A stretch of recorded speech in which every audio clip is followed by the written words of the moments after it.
guys, welcome back to my channel. My name is Abik Saida and I'm going to be talking about my 18 and pregnant story.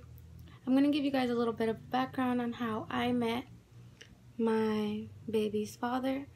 How we met was back in 2012 around June. We were playing tag and I looked at all my friends and my cousins and my sister and I was like, hey guys, I call dibs. Like, I really like him and I didn't even know him, which was the crazy part. And in December 9, 2012, we had made it official. And we started dating, and then when we turned 18, we had moved to Washington together. When we arrived a few days later, I had found out I was pregnant when I went to the emergency room because I was in so much pain.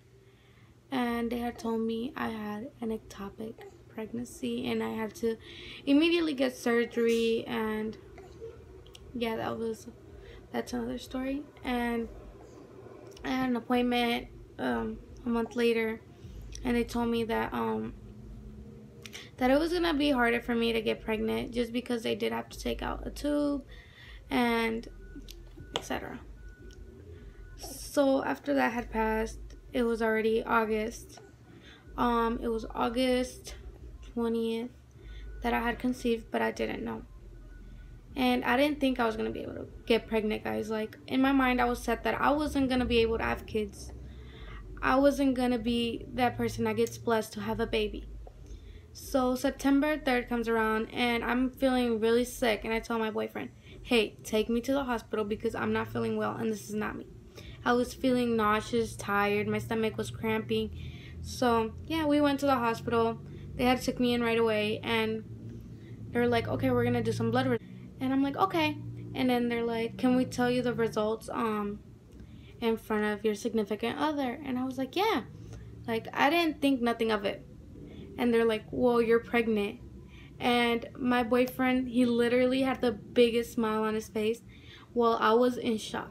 Because, again, like I said before, I didn't think I was going to have kids.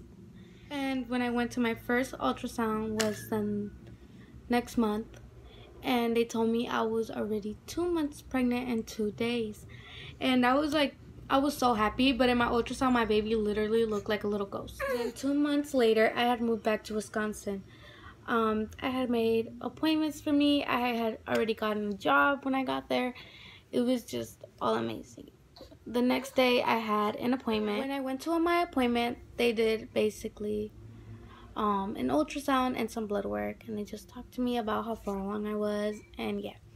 So then after that, the next day I went to work. Like, I did, like, everything seemed fine and stuff to me, and I don't know, we're on my break, they had called and they were like, hi, how are you feeling today? And I was like, I'm feeling okay, because I keep getting like these stomach cramps and stuff, and they told me that that was normal. But they had called me to tell me that the blood work that they did for Down syndrome came back positive. And they were talking to me. They told me, you also have an option for abortion. And I was like, no. I was like, abortion isn't an option for me. I'm not going to abort my baby just because it has Down syndrome. Well, that's what they told me she had. And they had to do some more tests. They're like, okay. And they're just giving me like information and stuff. And I was like, okay. I was like, they're like, we're going to give you another appointment. If you can come in tomorrow, that would be great.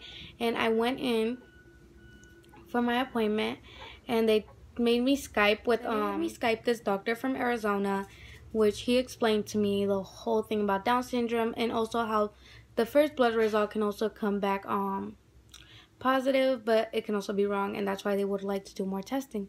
So he gave me some options if they wanted to put a needle and take out some liquid from the placenta, or they can just take out some blood. And he was just giving me all these options, and I told him, well, I'd rather just get blood taken out from right here. And he was like, okay, yeah, that's fine. He's like, a lot of people go with that. He's like, and then we're gonna give you another ultrasound. And I was like, okay. And then in the ultrasound, they were like, everything looks perfectly fine. She looks normal. And they told me my gender early. I was 16 weeks at the time already. And they gave me the gender early, and I was so happy. They wanted me to be like do a surprise, like a gender reveal, but I am the type of person that is so anxious to find out what I'm having so I can start buying stuff and preparing for my baby to arrive. So that's what I did. When they told me, the same day I went and bought a lot of baby girl clothes because they told me she was a girl. You know, it's true. Then when I was at work again, they had called me. They're like, we have great news for you. The blood result came back negative. And I was like, okay. And they're like, also, do you know your baby's gender? And I was like, yeah. And they're like, what did they tell you? And I'm like, I'm having a girl. They're like, yes. They're like, yeah, that's right. You're having a baby girl. And I guess they got them the gender of the blood results also, which was amazing. And then after that, like a few months passed. Around February, I started getting blood infusions because I was anemic, and my hemoglobin, I think that's what it's called. Well, basically my anemic levels were at 7, and they wanted my anemic levels to go upper because I was supposed to be at 12, and I only got up to around, I would like to say, at 8 when I gave birth, which also I was induced for that. And if you guys would like to hear my story on my labor and delivery, comment down below. And that was my 18 and pregnant story.